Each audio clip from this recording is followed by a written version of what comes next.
la gauche ivoirienne. La pseudo-gauche ivoirienne face à l'alternative irréductible du discrédit politique permanent ou de l'ajournamiento politique courageux. N'ayez pas peur des mots. C'est ça notre rôle. Expliquer simplement. C'est un texte du père Alexis Diette. Dans ce texte, le père Alexis Diette nous explique que la soi-disant gauche ivoirienne, là, ça veut dire les Laurent Gbagbo, les Blé Goudé, les Simon, tous les opposants, les Tidiane Thiam, là. Il dit aujourd'hui, ils sont en face de deux réalités. En 2024, là, ils sont en face de deux réalités. Soit ils acceptent de façon inévitable qu'ils vont vers une dévalorisation politique. Ça veut dire ils vont tomber dans la décadence politique, dans la dévalorisation, parce qu'ils n'apportent rien aux Ivoiriens, ou bien ils doivent faire face à une mise à jour politique. Et donc, de ces deux choix, entre ces deux choix, qu'est-ce qu'ils vont choisir?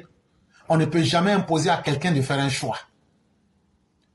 La soi-disant gauche socialiste et démocratique ivoirienne, anticolonialiste et panafricaniste, n'est pas une gauche socialiste, démocratique, anticolonialiste et panafricaniste.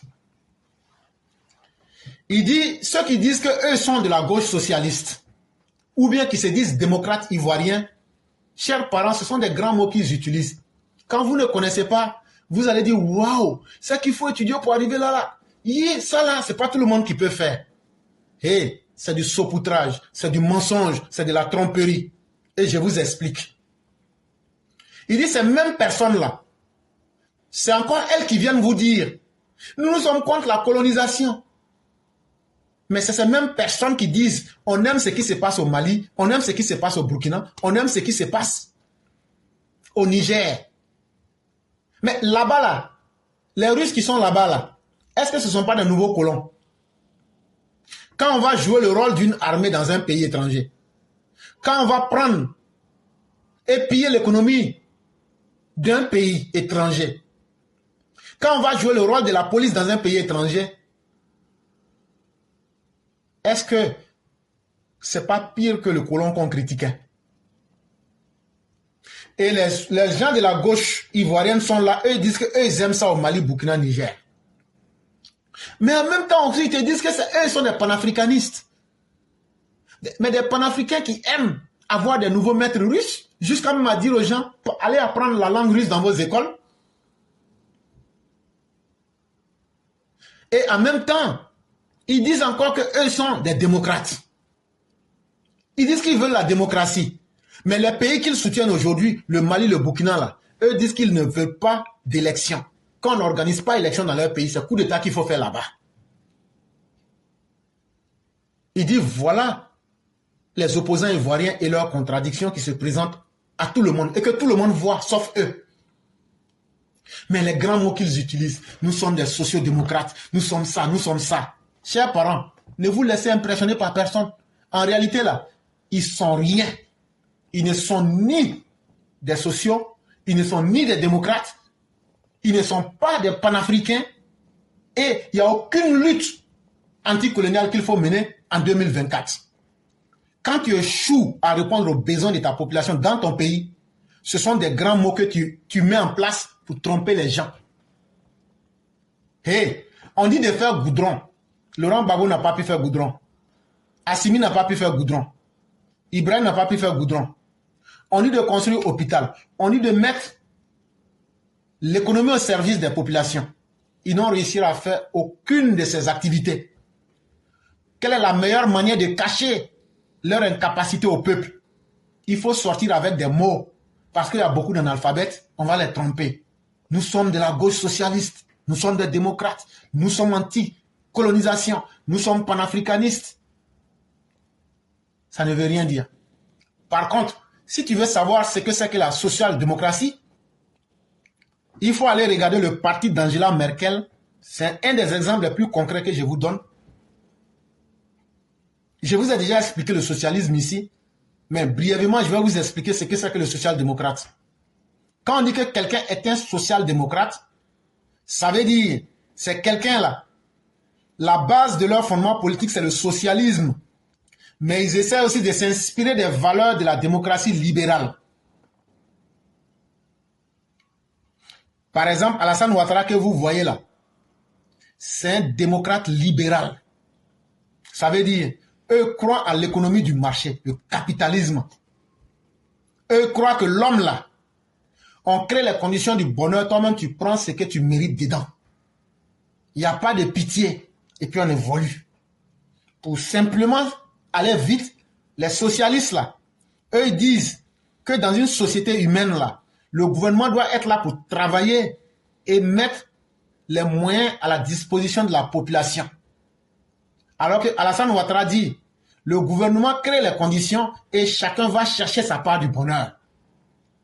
Maintenant, quand on prend ces deux courants, le socialisme et la démocratie libérale, quand tu mets ensemble ceux qui prennent un peu des deux côtés là, c'est ce qui forme le social-démocrate ou la social-démocratie. L'un des exemples pour bien comprendre ça, il faut aller voir Angela Merkel en Allemagne. Quand vous regardez nos opposants ivoiriens là-haut, est-ce que ce qu'ils disent là, eux-mêmes ils comprennent le sens? Est-ce qu'ils peuvent expliquer à leurs militants? Si ce n'est pas des gens comme éclaireurs pro-vérité, eux-mêmes là, leurs militants ne peuvent pas vous expliquer ce qu'ils disent. Quand ils disent qu'ils sont panafricains, on leur demande, vous êtes panafricains comment? Ils disent non, c'est nous on vient ici pour vous dire, n'acceptez pas les autres, chassez la France. Voilà leur panafricanité. Chasser la France. Bon, si on finit de chasser la France là-haut, ça va régler tous nos problèmes. Nous, on n'a pas encore réfléchi à ça. Ah non, en fait, on est contre la colonisation. Aujourd'hui, là, donnez-nous le nom des colons qui sont là. Les gouverneurs colons qui sont en 2024, là, donnez-nous le nom. Le monde n'est pas parfait, nous ne sommes pas des idiots. Mais le monde a toujours été comme ça et le monde sera toujours comme ça. Il y aura des dominés et il y aura des dominateurs. Mais comment toi tu fais pour changer de conditions? Ça dépendra de tes capacités. Ce jugement est une évidence de sens commun. Il est donc avec tout ce que je viens de vous dire, pour dire que ce sont des gens qui sont dans la tromperie, ils utilisent des grands mots, ils utilisent des grandes théories, mais quand toi tu as un esprit qui se pose à lui-même des questions de bon sens, ça veut dire, toi tu ne réfléchis pas beaucoup. Tu sais, mais ce que vous êtes en train de dire là-haut, ça ne rentre pas dans ma tête, hein. Ça ne sonne pas bien. Comment vous, qui êtes des panafricains, vous encouragez le Mali et le Burkina à devenir esclaves des Russes? Mais vous dites qu'en Côte d'Ivoire, vous n'aimez pas les étrangers, vous n'aimez pas les gens de la Côte d'Ivoire. Quand tu leur poses ces questions, ils te disent, ah toi, tu es un mouton. On dit, il n'y a pas de problème. De toute façon, là, hier, nous, on a vu ici, kilo de viande de mouton, là, ça fait 4500. Mais 1 kilo de viande de porc, là, ça fait 2000. Donc là, nous, on aime être mouton plus que d'être des porcs. Parce qu'un mouton, au moins, là, lui, il se préserve de certaines turpitudes. À en juger par sa praxis politique, depuis une vingtaine d'années, par sa gouvernance entre 2000 et mars 2011, par son discours politique, par ses thématiques, par ses éléments de langage, par ses fréquentations de nébuleuses peu recommandables, par ses prises de position internationales, cette soi-disant gauche socialiste ivoirienne, soi-disant anticolonialiste et soi-disant panafricaniste, est vraisemblablement une extrême droite ethniciste xénophobe, socialement clivante, nationalement et internationalement désintégrationniste, anti-républicaine et antidémocratique. Ah oui, c'est là on sait que il n'y a pas des gens, même s'ils ne sont pas devenus ministres, ils n'ont pas gâté leur argent. Donnez ce texte-là à un PPHien de venir expliquer, il ne peut pas. C'est que le père Alexis est en train de nous dire ici, là. Il dit, lorsque vous jugez le comportement, la praxis politique, c'est le comportement qui se voit à travers des actes concrets. Il dit, lorsque toi tu t'assois, tu utilises ta tête là, et puis tu réfléchis un peu là, tu regardes le comportement des gens du PPACI, des gens du PDCI, tu regardes le comportement de Simone et Gbagbo là, et tu vois les conséquences de ce qu'ils font et de ce qu'ils disent en Côte d'Ivoire là. depuis une vingtaine d'années, entre 2000 et mars 2011, il dit, tu te dis, il y a quelque chose qui ne fonctionne pas.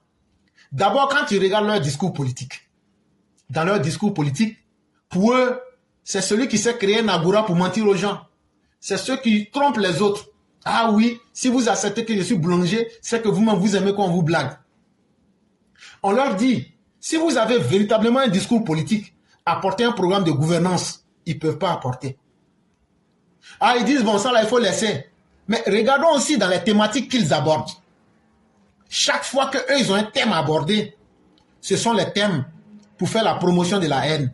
Les vrais Ivoiriens, les faux Ivoiriens, c'est nous on est nés ici, c'est nous on a les titres fonciers de la Côte d'Ivoire. Ils sont dans la xénophobie. C'est eux qui sont dans la vulgarité langagière. C'est eux qui vont sortir, insulter, dire n'importe quoi, comme si parler mal aux autres, ça ne faisait pas mal. Et en même temps aussi, c'est dans leur comportement qu'on voit des choses peu honorables. Quand c'est comme ça, on va, ah non, ça ce sont des attaques personnelles, il faut laisser ça. Mais on rentre dans les éléments de langage qu'ils utilisent. Quand vous avez écouté tout récemment,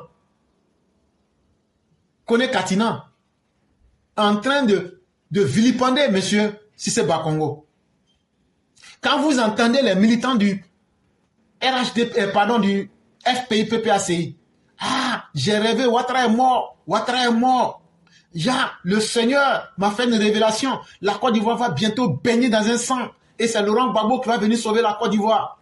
Quand vous attendez les Odette Lorougnon, le 6 va devenir 9, ce qui est une hymne à un génocide.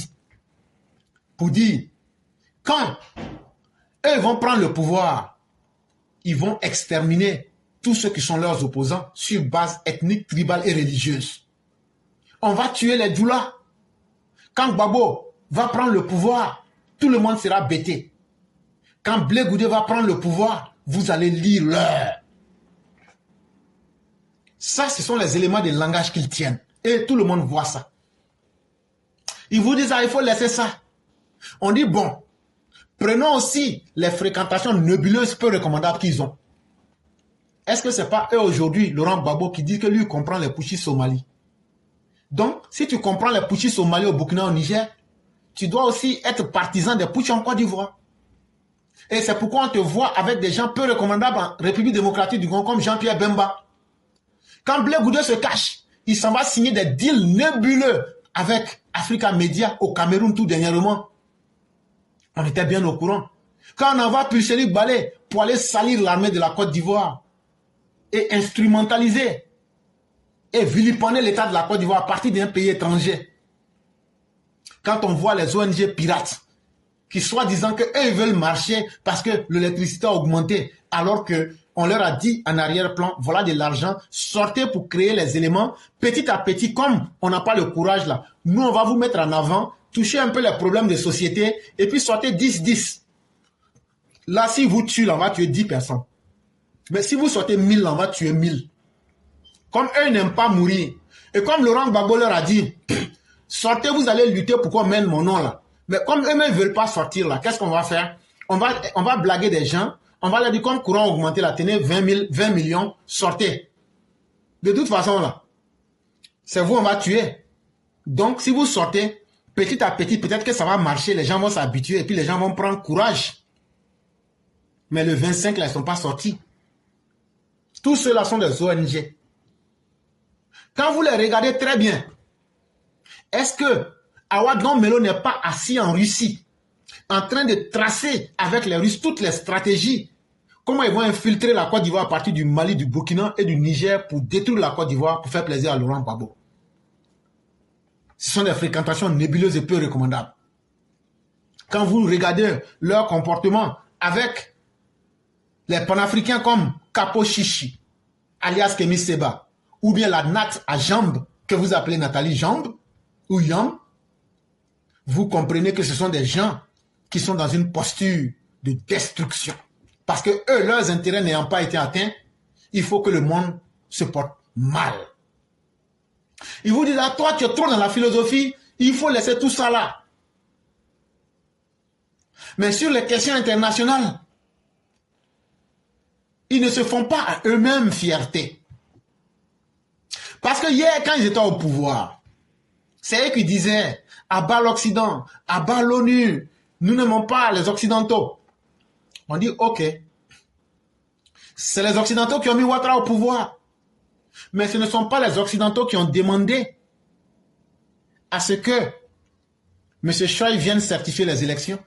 C'est bien Gbagbo qui l'a demandé. C'est bien Gbagbo qui a demandé que les forces françaises puissent s'interposer. C'est bien Gbagbo qui a donné son autorisation que les forces françaises, à travers des résolutions de l'ONU, soient transformées en force internationale d'interposition de paix, qu'on a appelé l'ONUCI.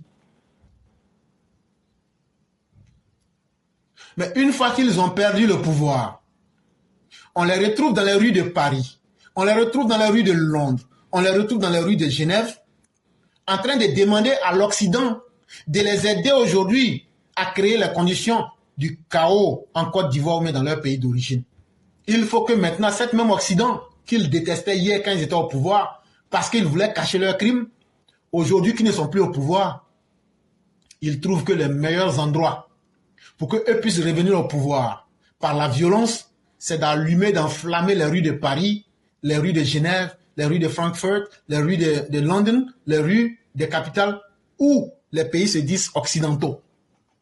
Et bizarrement, eux qui disent qu'ils aiment les Russes, tu ne les verras jamais, même en rêve, demander à leurs partisans qui sont en Russie de se lever et de faire des marches pour parler des droits de l'homme.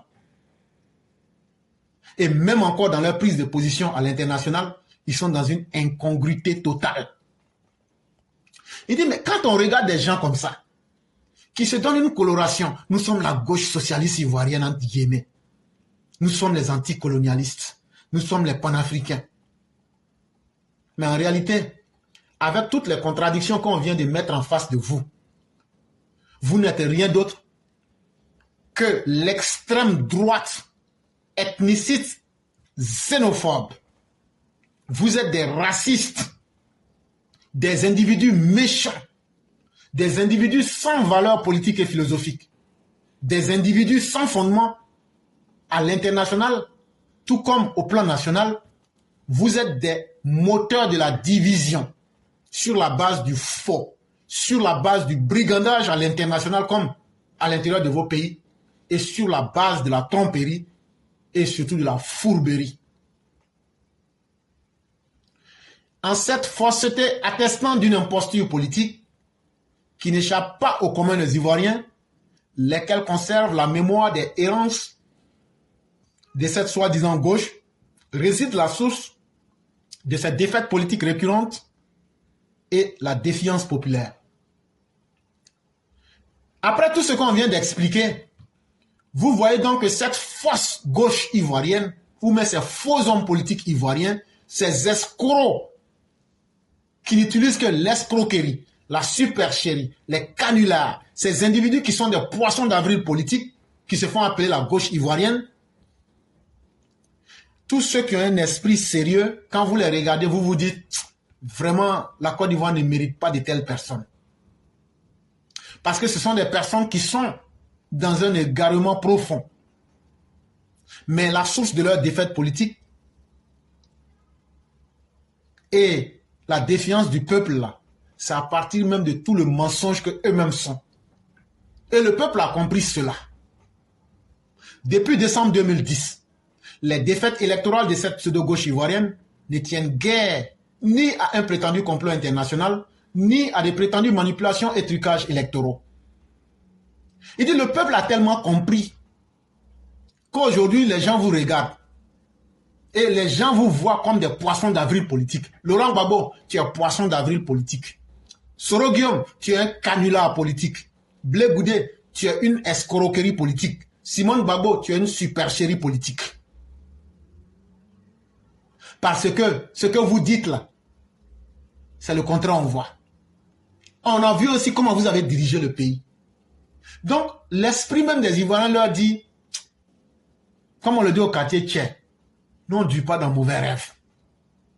C'est pourquoi chaque fois, que ce soit en 2010, que ce soit en 2015, que ce soit en 2025, quand vous allez aller aux élections, vous allez toujours perdre. Mais vous ne perdez pas Parce que prétendument, il y a un complot international contre vous. C'est ce que vous dites aux gens, à vos militants. Non, il y a un complot international contre vous. Non, c'est vous donner à vous-même trop d'importance. Vous ne valez rien. Vous n'êtes rien. On n'est pas obligé de faire un complot contre vous. Ou bien encore, vous dites en fait, c'est parce que le parti d'Alassane Ouattara fait des manipulations et des trucages aux élections. Il faut reprendre la liste. Est-ce que c'est la liste électorale qui fait gagner un candidat? C'est l'efficacité et le programme de campagne qui fait gagner une élection. Donc là, il n'y a aucun complot contre vous et il n'y a aucune élection qui est truquée. Parce que quand vous gagnez dans une localité, il n'y a pas eu de trucage. Mais quand vous perdez dans une autre localité, là, il y a trucage. Cette pseudo-gauche devrait donc accepter de s'assumer comme telle dans le discrédit politique ou consentir à l'aggiornamento critique à laquelle elle s'est toujours refusée par défaut de courage et de sincérité politique. La seule solution pour vous, là, cette fausse gauche, ces politiciens frélatés, ces politiciens antidatés, ces politiciens poissons d'avril, ces politiciens canulars, ces politiciens vuvuzela, ces politiciens escrocs, ces politiciens de la supercherie des dernières pluies que vous êtes, assumez vos échecs. Assumez votre discrédit politique parce que vous êtes des individus corrompus. Et là, je ne prends ni le sens philosophique, mais je prends le sens littéraire simplement. Sinon, si on rentre dans le sens philosophique, je vais vous détruire. Mais prenez le mot corrompu, littéralement parlant. Vous êtes malsain, morbide, pourri, putride, factice, falsifié, frélaté, antidaté. Si vous voulez, je vais vous expliquer. Les Laurent Gbagbo, les Simone, là, vous êtes corrompus. Corrompus en ce sens que votre crédit politique, le temps que vous avez pris pour diriger la Côte d'Ivoire, là, vous avez démontré que ce que vous dites là, vous ne pouvez pas le faire. Donc là, vous vous êtes fourvoyés. Et donc, vous êtes devenus des produits corrompus. Vous êtes des produits malsains. Est-ce que toi, tu peux payer Kimaji et puis il y a les asticots dedans mettre dans ta sauce? C'est vrai Kimaji est doux, hein? Même s'il y a asticot dedans, ça ne va pas enlever son goût. Mais frère, si tu vas payer ça, parce que leur message là te plaît là, frère, ta sauce là, ça va te rendre malade. Ceux même qui soutiennent le Laurent Gbagbo là, ils aiment le discours qu'ils disent là. Vous aimez entendre, mais est-ce que c'est bon pour vous? Ce sont des gens morbides. Parce que là, à part la mort, ils ne peuvent rien vous apporter de positif. Voilà que Laurent Gbagbo vous invite à aller mourir pour lui. Parce que lui, sa politique est basée sur une politique de la pourriture. En réalité, ce sont des gens falsifiés qui veulent travestir la réalité. Comme si les Ivoiriens avaient oublié qu'eux, ils ont dirigé avant Alassane Ouattara. Comme si les Ivoiriens ont oublié, comme si eux, ils veulent falsifier l'histoire, on va oublier leur gestion. Mais ce que je tiens à dire à Laurent Gbagbo et à ses partisans, c'est que tout le monde se souvient comme si c'était hier des malheurs et des séries de malheurs qu'ils ont laissés à la Côte d'Ivoire. Les PPTE, les escadrons de la mort, les viols des femmes, qui étaient la promotion même de Simone et Yves Gbagbo, et le langage de la vulgarité. On a vu ça ici. Vous êtes des gens frélatés. Ça veut dire un produit de mauvaise qualité, mais antidaté en plus. C'est-à-dire un mauvais produit de qualité inférieure. Mais après, là, la date de péremption, c'était le 27 avril 2024. Vous avez enlevé la notice pour mettre maintenant qu'il faut revendre le même produit sans rien changer là. Que ce produit est valable jusqu'au 27 avril 2025. C'est pourquoi j'ai dit que vous êtes antidaté. Si vous voulez, vous pouvez rester comme ça. On sait que vous manquez de courage et de sincérité politique pour vous juger vous-même. Mais là, c'est ça qui est collé sur vous comme caca. Si vous voulez rester des hommes corrompus, des politiciens malsains, morbides, pourris, putrides, factices, puants, falsifiés, frélatés, antidatés, des faux politiciens, nous on s'en fout de vous. Mais le résultat est là. Le peuple a compris ce qu'il veut et c'est pourquoi il vous vomit à chaque élection. Mais vous avez un deuxième choix.